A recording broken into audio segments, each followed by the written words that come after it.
Hello, and thank you for joining us for this latest and final installment of our T+1 Industry Issues Forum in what we're simply calling today the home stretch. After 8 webinars covering everything from securities lending and FX to exceptions handling, today we're doing a bit of a cover all bases, answer all remaining questions, and discuss what happens over the next month kind of approach. Now, the idea of this T+1 Issues Forum has always been to answer your specific questions on this monumental transition impacting market participants around the world. And with 3 weeks to go, it seems like a good time to wrap things up and really look at what to expect actually on the 28th of May and also the days and weeks afterwards.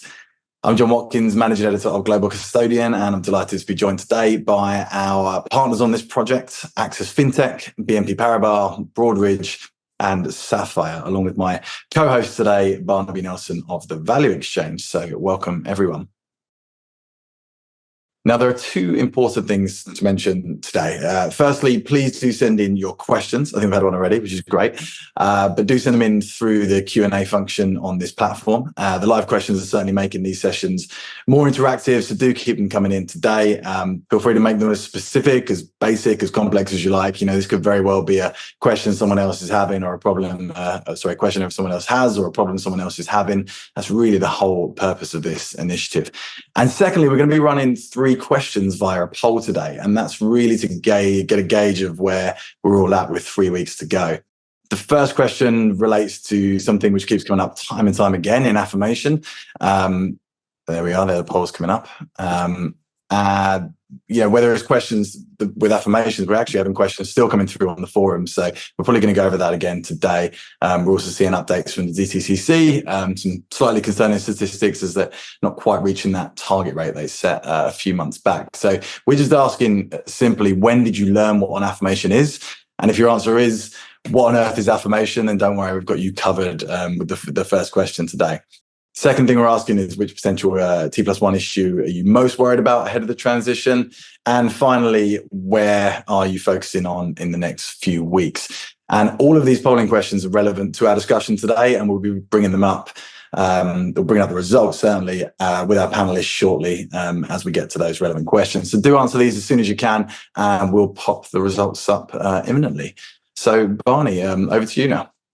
Brilliant. Thanks, John. And ultimately, as you said, with 3 weeks to go, I think everyone's pretty much heard as much as there is to be heard about the stats. I think coming into this call, the sentiment seems to be either an eerie calm or quite a lot of just last minute quick check phone calls going on around the industry just to make sure that things are happening. So please do, in order to look under the hood, look under the bonnet, it's great to be able to get your feedback through these polling questions so that we know where we stand. I think from, coming into this, for me, probably to go over some of the key stats that we've shared in the past, I think that of all the stats that have kind of risen to the top, the 51% of trades that are going to be trade exceptions are going to be dealt with manually seems to be the stat from the VX perspective that stands above all the others in terms of things that are being re-quoted to us at the moment. And so hopefully that's going to be a big theme that we can drill into today. As is ultimately the FX and funding question for everyone on the buy side. We've already got one question coming in, which is great. We'll make sure to the point about the affirmation. It's not just what is an affirmation, but how on earth do you make it work, which we'll be answering as we go. But obviously, really, the value of this call is to be able to actually turn over to the panelists. So, I think as we kick this off, it'd be great just to get past, starting with you, just your view essentially of basically what do we look at in the next few weeks, just as the polling questions close out. Basically, where are you? What are you finding? And ultimately, as we prepare for minimal market disruption, basically, what do you think for between now and May the 27th, 28th? I think the phrase that you used, eerie calm, is kind of reflective of what we're seeing at the moment. It certainly feels like the market doesn't behave the way that I used to in the lead up to an exam. We're not seeing that last minute cramming or last minute panic. Certainly across the organizations that we're interacting with, they have had programs in flight. I would say over the last couple of months, we've seen a slowdown of non-T1 related books of work. So other projects, other initiatives that were maybe aimed at achieving other means seem to have been kind of paused or deferred until after go live. I would expect that to continue and potentially even accelerate for anyone who hasn't made that decision yet over the next few weeks. We're also seeing organizations who we're working with accelerating things like their onboarding, their user training their backup staff, and all of that sort of stuff. So preparing for that additional volume. So not panic, but slowdown of work that's being deprioritized and acceleration of work that's all geared seemingly towards a really smooth go live. Yeah, no, fantastic. Thank you. Emmanuel, eerie calm for you or mad chaos? No, so from a project perspective, we are ready now operationally and functionally to migrate one settlement cycle for those 4 markets that are in scope: US, Canada, Mexico, and Argentina. The testing the DTC successfully. We went from the end-to-end testing, specific scenario like the banking holiday, the migration weekend. So we conducted all those testing that was successful. All the IT developments or upgrades that were mainly linked to operational efficiency were delivered by your vendor and implemented. The conversion plan is ready with extensive coverage from the teams during the US hours at the end of the days. We identified the key contact for the weekend. Of course, we are going to participate to the SIFMA command center calls. And the plan is ready with a recovery time frame then less than 2 hours. So from there, what we are going to do in the next 3 weeks, we are working on the migration rehearsal section in the we focus on awareness internally and externally. Internally, we want to ensure that each business line have the script of the migration. Externally, we want to continue to communicate and to be close with the client, like the cutoff, the affirmation model, the importance of having their own investment advisor, for which who unfortunately wouldn't have their own yet. We will continue our client affirmation boosting exercise, which is something that we have conducted for the past months now. We help our clients as much as possible to identify how they can send their instruction by the 9 p.m. cutoff for affirmation in order to reach the DTCC target rate of affirmation. That is 90%. So at the moment, the affirmation rate industry-wide is 74.5%, I think. At BNP last week on our Omnibus account, we reached out 65% of affirmation rate, and we want to continue to prepare or to work with our client to increase that rate till the migration and after the migration.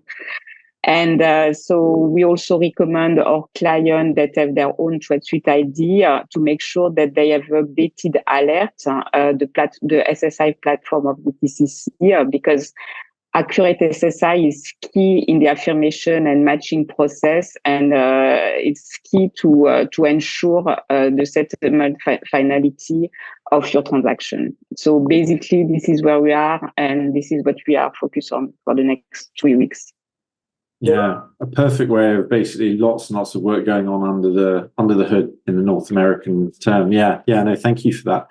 Maybe actually just before Doug and Gabino, before we come to you, I just want to put the results of the polling questions up just so that you can see them in case it helps to kind of inform where you're going. But ultimately, Doug, maybe just your points as well, really, just your thoughts on basically what the next few weeks look like, and ultimately, are you, like the rest of the market, looking at more testing and reviewing basically the new processes that you've been put in place? Yes, thank you. Good morning, good afternoon, everyone. So as you said, the system changes and development work and testing for T+1 is largely in place, right? We've got less than 3 weeks to go. So at this point, there's little to no opportunity for any additional systems changes to be implemented for go live. So really, the question is, what should we be doing over the next 3 weeks? Right. So I think first and foremost, it should be focused on, client outreach, client communications. Are all your clients and all of your counterparties fully knowledgeable of and comfortable with the new processes, the new timelines, and to make sure everyone, in your network, in your ecosystem is fully prepared, right? Yeah. And open up the lines of communication. Who are the key contacts with your counterparties? Right? Communication and collaboration is going to be the key to swiftly responding to issues, once we go live with T1. So opening lines of communication now in advance will be important to support, the swift and addressing and swift resolution of any potential issues as they arise, as we go into go live.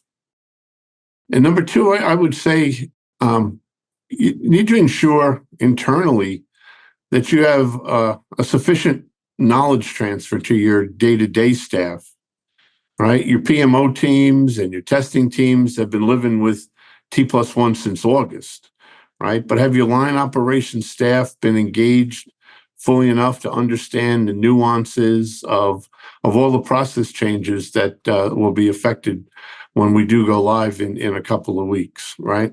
So just to make sure that that the line staff is fully educated and fully familiar with the changes that are going to be taking place as we move into the brave new world. Yeah. But having said that, T+1 is all about efficiency, right? So we can't consider T+1 as one and done on May 28th. Firms are going to continually need to refine processes and use the post-go-live experiences to identify additional opportunities for efficiency, right? As operations professionals, this isn't anything new. This is how we live.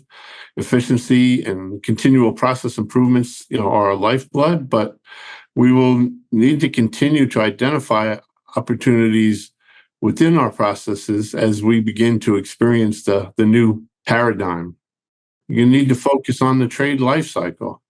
Right now, make sure you have full transparency into every step of the trade, the allocation, confirmation, affirmation, settlement, asset servicing aspects of the trade life cycle.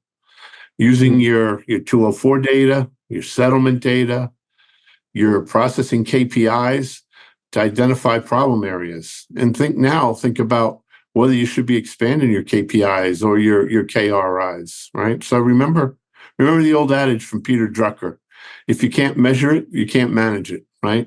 So we should take T+1 as an opportunity to rethink and refine our MI as we continually analyze and review and refine our processes, in the new world. Brilliant. No, look, thank you so much. I mean, that's unfortunately, no surprise that there's great consistency, I think. But ultimately, I think, as you said, outreach, internally and externally, and keeping the eye on have you got the MI to be able to support the brave new world of May the 28th, 29th. Yeah, that's really very clear. Thank you, Doug. Gabino, you've had a chance to chew over these stats whilst the others have given their comments. What do you think the next few weeks looks like? Yeah, the two things I'm going to call out here is the manual exceptional handling is the theme that we see, and even though it looks like a lower number here, it's the funding gaps question that we keep seeing about. So I think we might be overrepresentative in the audience from a security standpoint, but certainly anyone who has to do the funding or FX, this is like top of mind for them that we're seeing. Look, I think the landscape is this: no one's going to radically change anything now 3 weeks out before May 28th. And a majority of the firms that we've talked to have definitely manual operations ready to go and a crew ready to address these concerns come May 28th and beyond for the 4 markets that Emmanuel discussed earlier. The truth is how do you optimize that after the fact? Because everyone wants to be prepared for all the edge cases. And then, like I had mentioned on previous forums that we hosted here, the idea is that a lot of these firms want to go to a skeleton crew afterwards. They have a ton of labor that's on this, but it can't stay this way. And we also know economic conditions are a little, waffly, and a lot of the banks in particular are reducing their headcounts. So you can't continue with a labor perspective. So what they're hoping for, as you're seeing on the right, these questions around review and rehearsing new processes, doing these remediations, they're hoping they can create streamlined processes. But again, that's going to require technology. So what we're seeing with our clients in particular is where this stuff is mainly expressed is the manual exception handling, which is all done primarily via phone, spreadsheets, emails, and then manually on the back end fixing the systems that are all related because the systems don't all talk to each other. What at least we've been exposed to is we're helping clients look at how to leverage real-time technology in the cloud between themselves and every party to authenticate the people who are making the changes, the people who are authorized to make those changes. So what we want to do is get out of the business of callbacks. Everything when I said email, spreadsheets, and phone calls is a callback because the manual exceptional handling requires someone to physically get on the phone to authenticate the changes and make sure it's correct. And so what we're doing now is saying, okay, think about a real-time systematic experience, not just internally between your firm, but between the parties you do business with. And if we do this in isolation, then let's come up with a plan to then systematically integrate that via APIs or any protocol to your back-end systems. So now we can STP. So firms that are not done this already are going to experiment this during the summer months and then plan a full system integration come for 2025, which then will allow them to draw down the labor that they're putting against this. So that's one that we saw. The second thing was, DTCC is a major player, right, on the affirmation process. I know we have some questions on Trade Suite and a few things of that sort, but Sapphire is working with DTCC now. We had an announcement around the SSI, the status of the SSIs. Clients that are working with us are saying, okay, how do we pre-fill all this information around client account data so that we know we're ready to trade, ready to allocate, ready to settle? And so if you proactively manage this data set, now we can actually ensure that the SSI, as Emmanuel just talked about, this is a very good, big component on some of these trade exceptions that happen in post-trade. So again, these are anecdotal, but I think everyone can relate to them. And then the other thing was around the agreement setup. So we had a question around the affirmation process. I know there's someone pinged a question on affirmations that they realize some of the brokers are not going to be leveraging the ITP services under DTCC to send that through. And how does a custodian know between the different brokers which ones will do the affirmation and the trade suite processes? And look, Sapphire is working with DTCC, and we know about the best practices DTCC is providing the street, especially be T+1 ready. But there are also bilateral agreements or arrangements that you can arrange in pre-trade before you get to that spot. And this is part of that like there's legal amendment processes that have to be in place to say, we legally have documented that this is the process for how to manage this bilaterally for this one broker and how the custodian is going to receive that information versus another. So these are some of the setups that you can actually do ahead of time, track it digitally so you know what you're doing with one counterparty versus another. And the last thing I would say, it's no surprise to folks, Sapphire works with FXall. And so we talked last week at our event on May 1st on how we're providing now liquidity options post 4 p.m. New York time that's competitive, that's not just beholden to the custodians.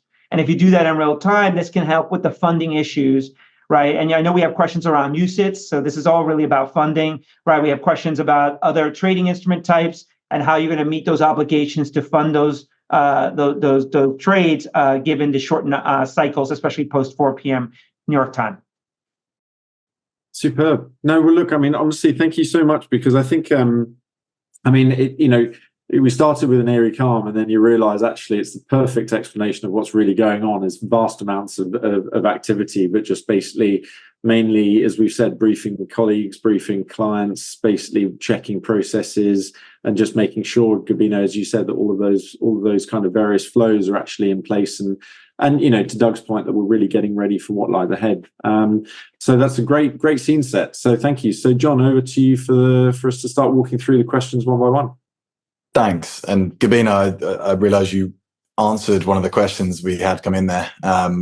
We'll probably come into that in a bit more detail. It's quite a long question, so I've just sent it on the chat so everyone can have a look at it and then come up with some answers shortly. But looking at the polls, which I think have now disappeared, the answers have kind of rendered this first question a little bit redundant, actually, because it's what is an affirmation? I think the whole point of this forum is to answer any question we had in, and this was one. So even though no one said what on earth is an affirmation, Emmanuel, I thought we could very quickly just, in a nutshell, describe what it is, and then perhaps spend a little bit more time saying what is expected of participants with regards to affirmations ahead of the 27th in Canada and 28th in the US. Yeah, so it's funny because the question about affirmation keep us busy for months. And especially for us, we have a lot of foreign investors, and we had a lot of questions about the affirmation in the US. Is it mandatory? Is it not mandatory? For who is it mandatory? So we spend a lot of time on that, and I'm sure everyone here had the same question from the client. So the affirmation is a very unique US process that occurs after a trade that is executed, whereby the counterparty verify and affirm the detailed trade before submitting for settlement. So we can compare the affirmation to the pre-matching process in other markets.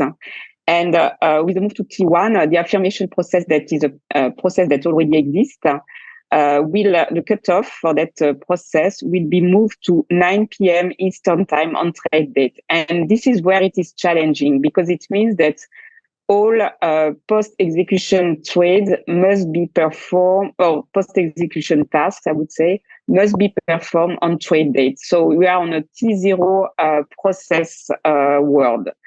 And so to perform or to affirm the transaction by 9 p.m. Eastern time on trade day, it allows the settlement during the nighttime cycle of the TCC. And this is very important because it increases the settlement finality and prevents additional settlement costs at the TCC. So in Canada, there is no affirmation process. The national instruments introduced a new matching cutoff at 3:59 a.m. Eastern time on settlement date. So I mentioned that because we also had a lot of questions about, is the affirmation also a process that will be implemented in Canada and Mexico or even Argentina? So it's a US process. So also the affirmation, we had a lot of questions about the affirmation models. Who is doing the affirmation? So it can be done by the institution, or it can be delegated to a third party like the custodian or the prime broker. But also the institution can choose a no-touch model like the match to instruct that was developed by the TCC, and that is also an option for the clients.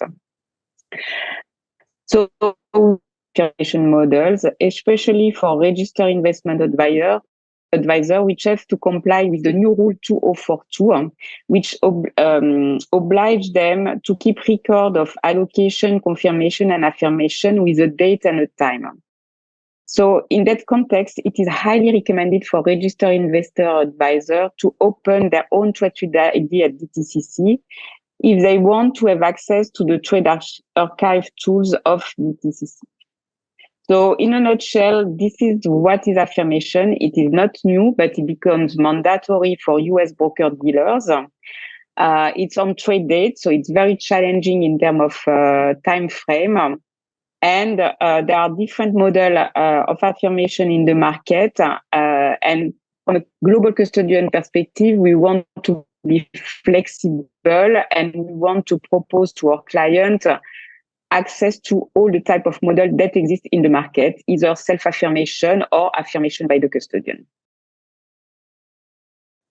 Thanks, Emmanuel. And Doug, I wonder if you had anything to add to that. That was, thank you. That was a very thorough answer, but I thought maybe I'd just elaborate a little bit on the one point she brought up about match to instruct, make sure folks are clear on the match to instruct process. So this is a service offered by DTC using the CTM, the Central Trade Manager. All right. So rather than, once the trade is fully allocated, the broker sending out ID confirms and waiting for either the custodian or the investment manager to affirm the transaction, in DTC's new match to instruct process, what happens is once that trade gets to a match agreed status within the CTM, it's considered in its final state. So rather than the broker issuing an ID confirm to be affirmed, DTC issues an affirmed confirm to all parties, the broker and the custodian and the institution. Okay, so this is a way to move your processing and move your affirmation flow much earlier into the trade cycle and earlier on trade date.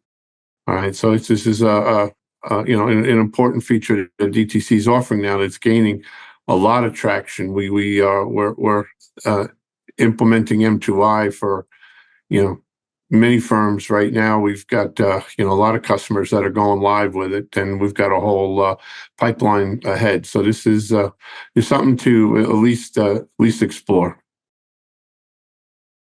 Yeah, and just real quick on this, because what basically Douglas described is a passive or negative affirmation process. So M2I is helping to say, hey, once the economic details of the trades actually match on CTM, if we formalize this, right, by subscribing to M2I, the parties can feel comfortable that the trade can completely process and you don't have to go through a manual affirmation process.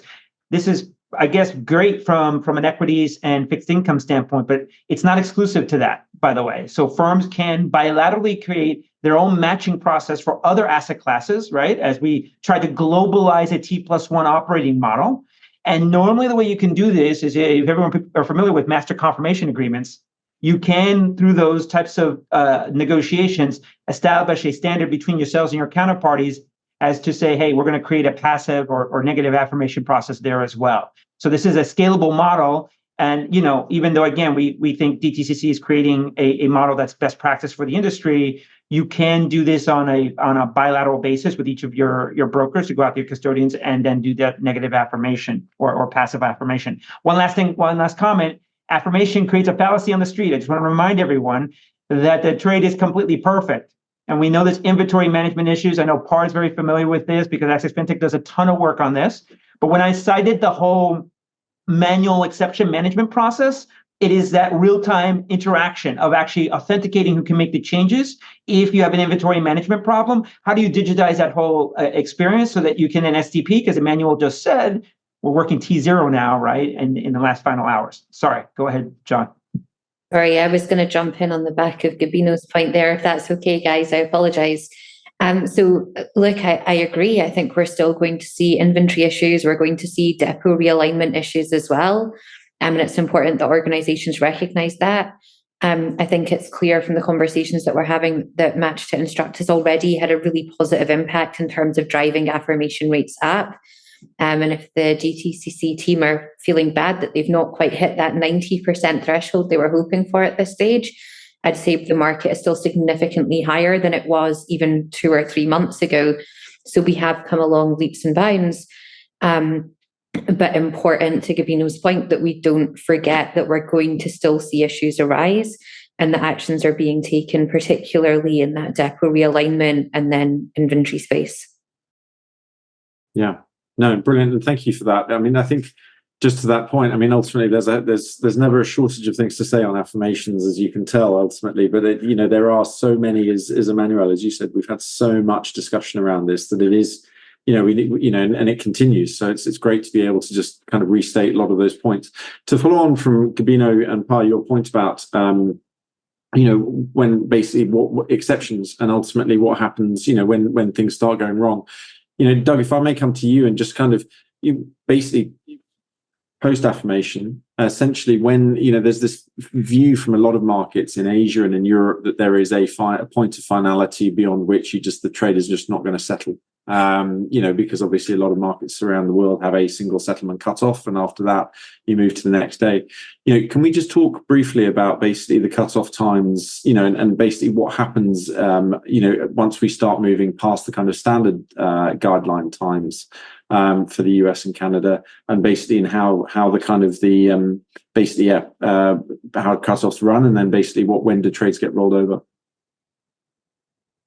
So I think the key to understand with the 9 p.m. cutoff, that's established by DTC.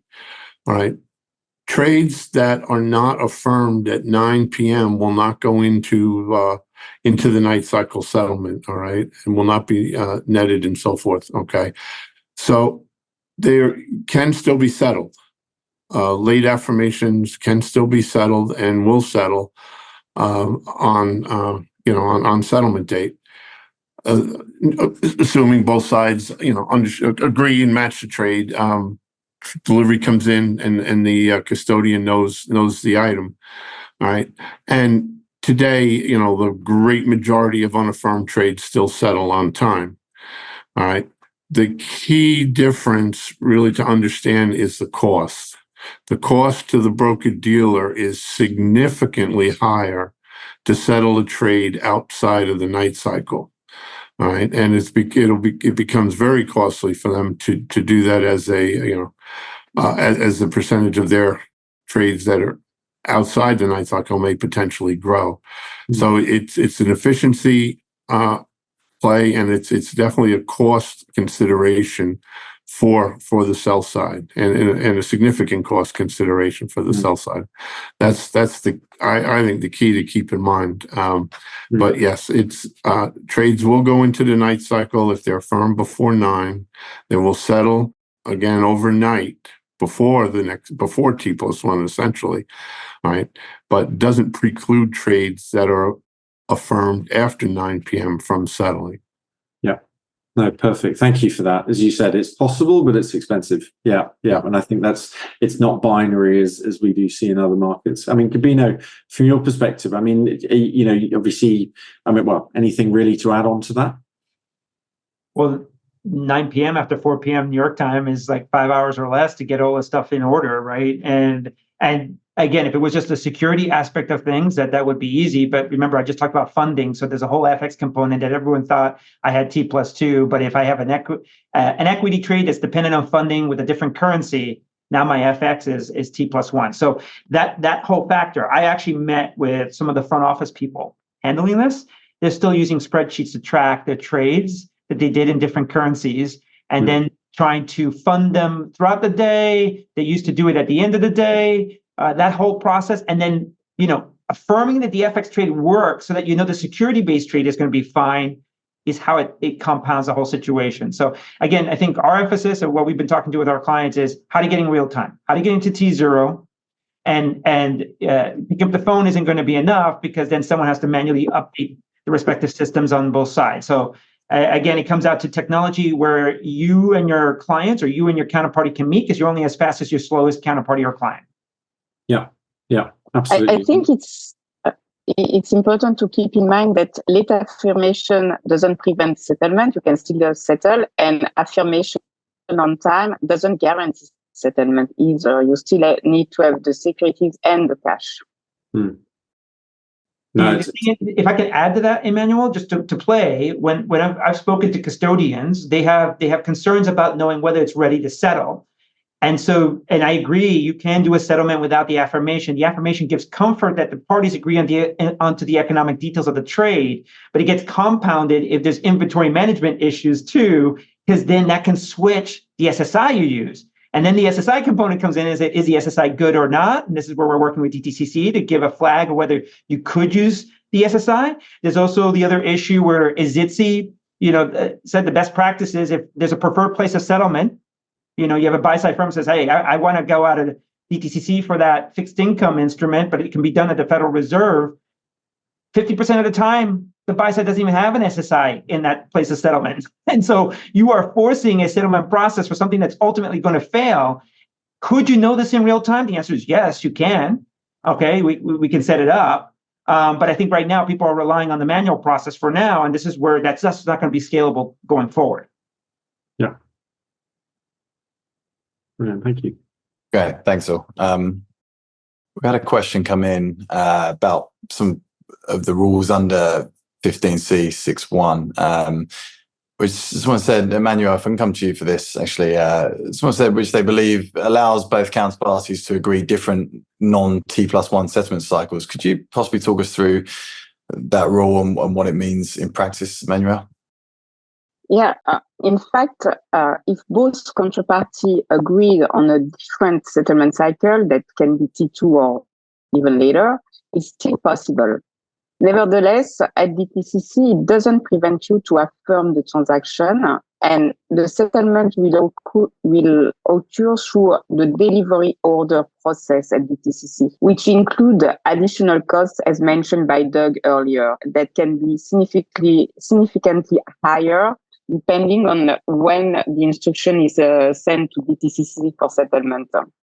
So consequently, it will increase the counterparty risk that the rules was supposed to prevent or to alleviate. And it may create misalignment if it's linked to transactions that settle on T1. So on that topic, the Securities and Exchange Commission issued a frequently asked question that highlights in detail the exception cases to a T1 settlement cycle. And we have to keep in mind that it's not it's not the objective of the Securities and Exchange Commission to have a T2 settlement cycle. The objective is to abide to the new rule and to manage to settle on T1.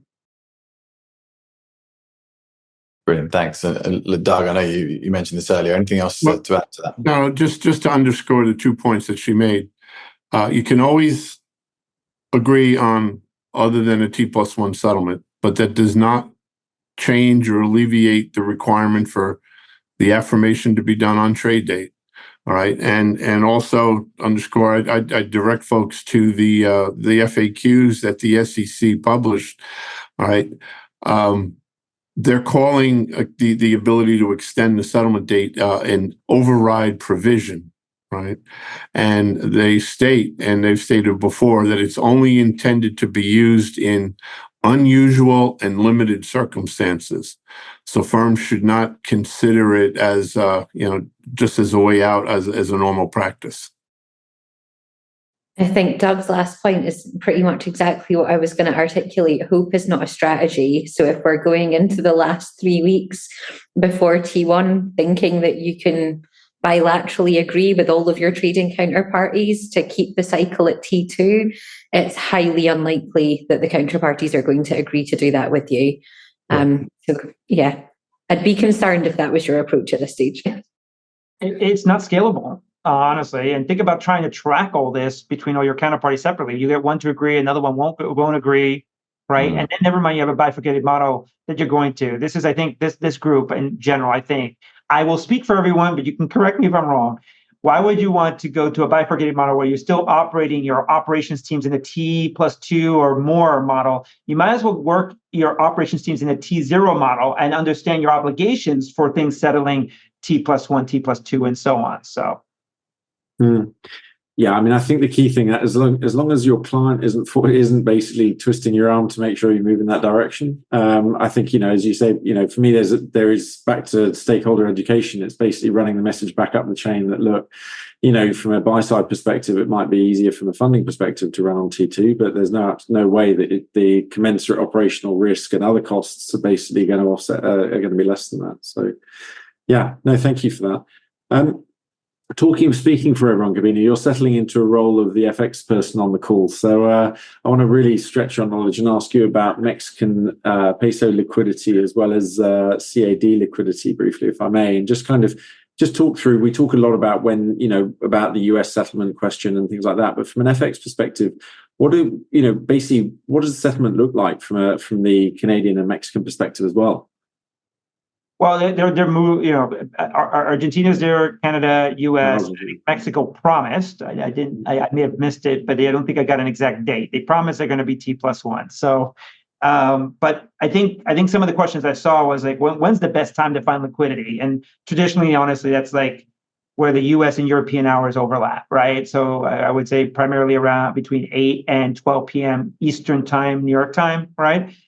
Is where the best liquidity exists now. And then after 12 p.m., it kind of trickles off when you get to 4 p.m. New York time when the markets close. But this is where I think the players that we've been talking to, there's a demand, especially from the Asia-based and EMEA-based firms buy side firms, there is going to be a demand post 4 p.m. How far into that is the open question. We've educated our buy side firms that the spreads will be wide initially, but don't pull away from making bids for best execution or best price. Okay. Because over time, as the demand is clear, the spreads will narrow and the supply will be met. And what we've seen on the street to date is a captive FX funding model, meaning custodians, where you custody your accounts, they'll give you, something better. And we love BNP. BNP is strategic with Sapphire. They do great work there. And there's a number of other custodians we work with as well. But the number one thing that buy sides want is, okay, how do I get the best execution options for me post 4 p.m.? This is where, again, Sapphire's worked with FXall in particular. There's a few other electronic management systems that we're doing work with that you might hear some news on, where they can help meet that demand. And now you have transparency. And if you're working in a T0 real-time model, right, where you have authentication on these processes, it's not going to be something that takes you up to 7 p.m. to figure out what your FX obligation is. It's something you can do literally in a minute. I literally mean within 60 seconds, know where your security-based trades are, where do you have to stand, and if you're managing your affirmations digitally, if you're doing negative affirmations, right, like we talked about, whether M2I or a formal relation bilaterally with each of your counterparties, then you quickly can figure that out as to what you're going to do from an FX standpoint and then fund it. So that's the exciting piece for us, because what happens otherwise is I do an Apple share buy, then I got to do a corresponding FX. If I'm based in Europe, right, I got euros. If I'm in Japan, I'm buying, Facebook shares, I got to do a corresponding Japanese yen to US dollar FX trade. But then I sold Facebook shares later in the day. Oh, I bought more US dollars than I needed to. That's why you want to net and wait to the end of the day. That's why when you work in a real-time environment, this becomes much more powerful. That makes sense. Yeah, it does. Yeah. No, absolutely. Yeah. Yeah. No, brilliant. And I think, as you said, don't stop trying. Basically, even though it might not be that deep at the markets at the moment on day one, don't stop trying. It's a great point, because the liquidity has to build at some point. Thank you. Yeah, John. Yeah, let's try and rattle through the questions we've got left. There were quite a few come in on trade through IDs, and most of them are quite lengthy. But if I can try and summarize this one, Doug, I'll come to you first on this one, because I appreciate we've come second a couple of times here. One of the questions is asking, for a RIA, is a trade suite ID on its own enough, or should they be signing up for a trade suite UI limited service in order to have direct access to the trade suite confirmation archive? Unfortunately, I'm not that well versed in the buy side products and interaction with DTC. I guess the best answer would be for folks to have a good conversation with your DTC relationship manager and understand which products and services meet your needs and your workflows the best. Yeah, I think for that question we should have a DTCC representative. But they did issue a document that explained very well the difference of their difference between the ID only, I would say, and the TSID, and the various access it gives you to their trade archive tool. But it is true that the ID only setup is an easy one. You don't need a master service agreement, but it doesn't necessarily give you access to the trade archive tool that they will launch on May 28th. And that will allow the registered investment advisor to have access to the trade archive and to the details of their allocation confirmation affirmation. But again, a DTCC question. Yeah, and there's a fairly good FAQ actually that answers some of those questions, which the asker of that question can check in on. Barney, back to you.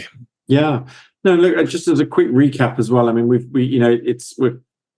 my point about the other FX markets. I mean, I think it was just going to ask you, maybe Par and Emmanuel, just to walk through basically where we stand with all of the different markets, because names flitter in, flitter out. We touched on, Argentina and stuff. Can we just walk through basically what does happen in about 3 weeks from a America's perspective, Par?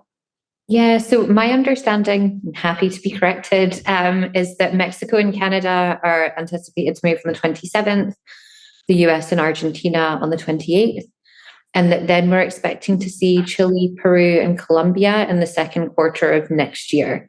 So at this stage, that's kind of my understanding of who we're expecting to see move in the next few weeks. And then the other, I guess, regions or markets who have put a firm stake in the ground. Yeah, thank you. Yeah. Emmanuel, you heard of any other markets? I agree with that. We just received, 2 weeks ago, Mexico just received the approval from the regulator. But except then this, yes, what Parv mentioned is the information I have too.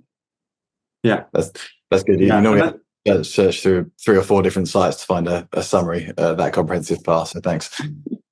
Yeah, it took some digging. You would have thought it might be a little bit easier than that, but you got that summary here, team. You're welcome. Yeah, Par's our ChatGPT right there. So.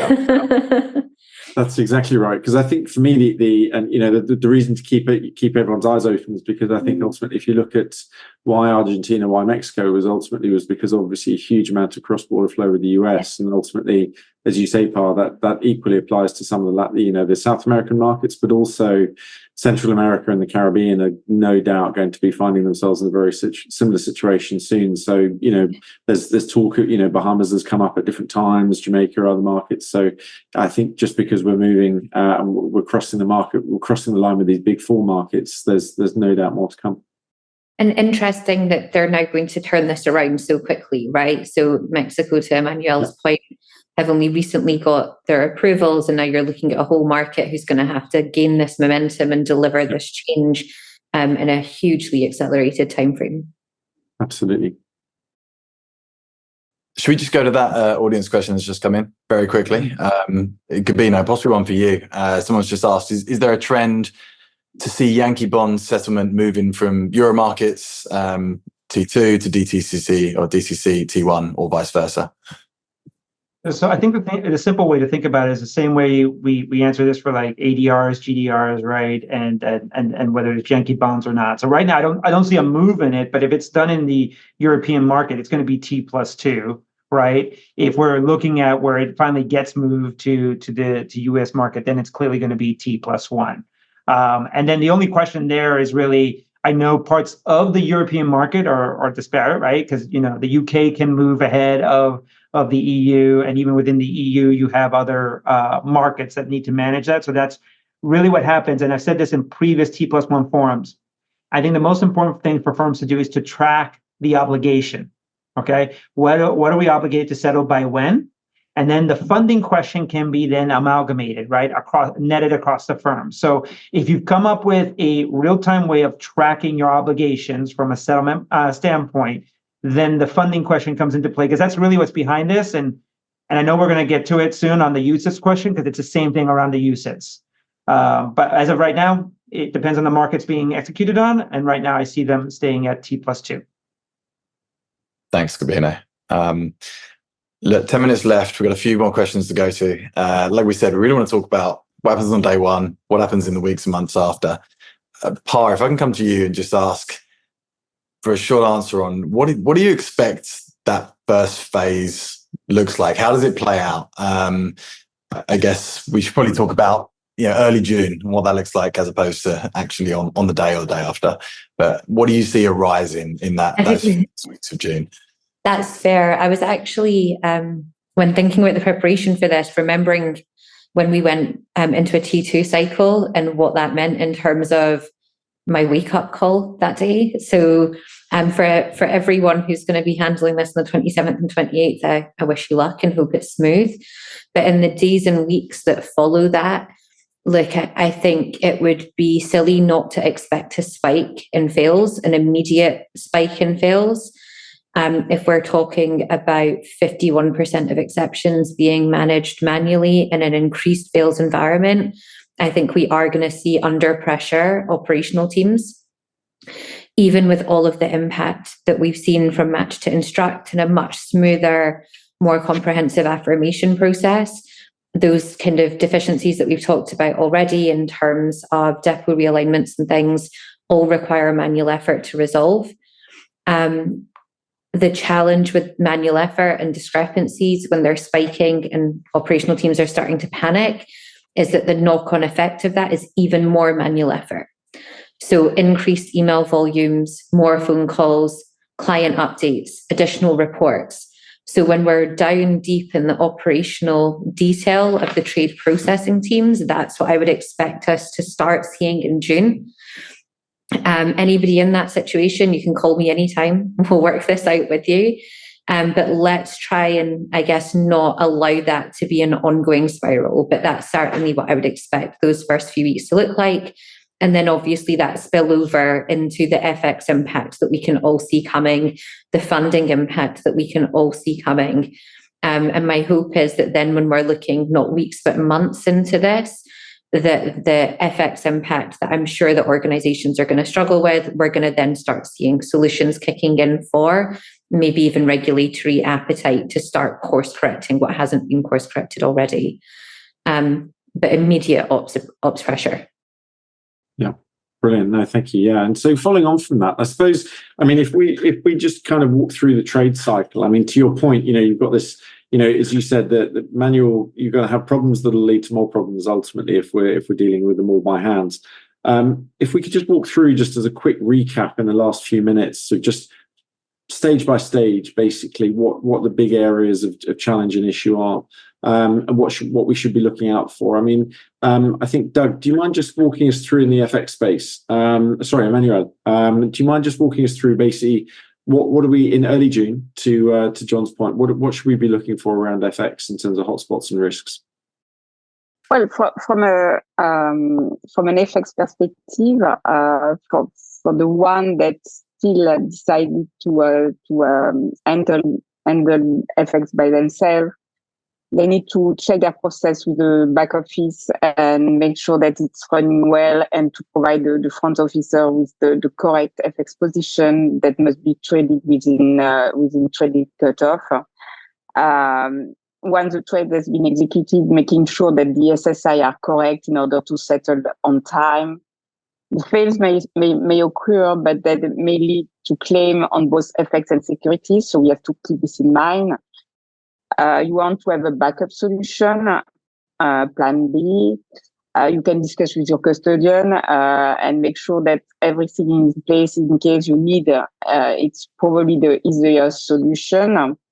And you need to also assess the fact that as CLS will not extend the cutoff, you need to have a solution to execute FX on T0 or T1 that will not be able to settle through CLS. So you may ask your custodian if there is possibility to extend their cutoff in order to process those FX that you need to do at the end of the day. So very important, whatever the FX plan that you have already scheduled and in place, to have a plan B and to have option. You need to have option and flexibility. Yeah, brilliant. No, thank you. Option, flexibility, and backup. Cool. Funding, Gabino, what do you reckon? Big hotspots in terms of balance sheet treasury funding? Look, if you're doing the batch funding that I talked about before, for every security trade you're doing an FX, or you're doing all your morning trades and then doing another FX, and then one for the early afternoon and one for the late afternoon before the trading day closes, you're not optimizing alpha. You're actually creating an inefficient process. You're actually spending more money on the transaction fees. You got multiple SWIFT messages you have to send out on the FX, which is $1 per FX SWIFT message that's sent out, right? So you're creating additional trades than you normally need to. So this is not, in our opinion, this is not the way to go. But again, those are options. People are pursuing that. I think what's happening now is people are going to be in a manual state. Where Sapphire is getting involved is just, hey, do you want to transform and do you want to be real time? And so when it comes to this real time nature, it's around authenticating who can make those changes. And from a funding standpoint, then is finding the actual liquidity that you want to get to. So what we're doing is coaching our clients on in a 60 seconds, knowing what their FX obligations are to support the security-based trades, finding that liquidity and settling it, doing this within minutes of the market's closing on your security-based trade. So that's the answer to the funding question. I have more to say on the real-time exception management, but I'll save for that if that question comes up. Thank you. Yeah. If I may, I think for me, there's one theme that I really, such a great point. You're not generating alpha if you're basically doing it. A lot of the stuff we've talked about is basically around pre-funding, around batch funding, around basically even sending things, failing to affirm and moving through to gross settlements. All of that is going to hit the alpha. And I think it's a great point to really just underline that. To Doug's earlier point, as we go into this, we've got to be making sure we've got an eye on our ability to generate alpha from an MI perspective, because if we're not, then these costs are going to turn up without us knowing. So sorry, yeah, John. No, that's fine. We were going to ask about affirmations, hotspots, but I think we've done quite a lot on that today. Doug, maybe if we could talk about corporate actions very quickly. I'll come to you for that. So obviously the big key with corporate actions is understanding that X date now equals record date, and I'm sure you've all updated your systems and testing, so forth, to accommodate for that. The risk really becomes monitoring and managing any corporate actions or items that might be in flight over the implementation weekend. I know both the U.S. and Canadian markets have stressed that asked issuers to stay away from implementation for that weekend, so that no items go X and record during implementation, so that you have two flavors in flight at the same time. But again, keep an eye on those. All right, and pressure on shortening your timeframes, particularly around like cover protect periods and things of that nature. So it goes like with everything else we said. Added focus and added scrutiny on your KPIs, on your processing metrics, and keeping a close watch on the process as we begin to evolve it, and as part of look for solutions to problems that crop up as we move forward. Brilliant, thanks. And then, Par, last word as we come to exceptions handling as well. As always, do them in as automated a way as possible, and prevention is better than cure.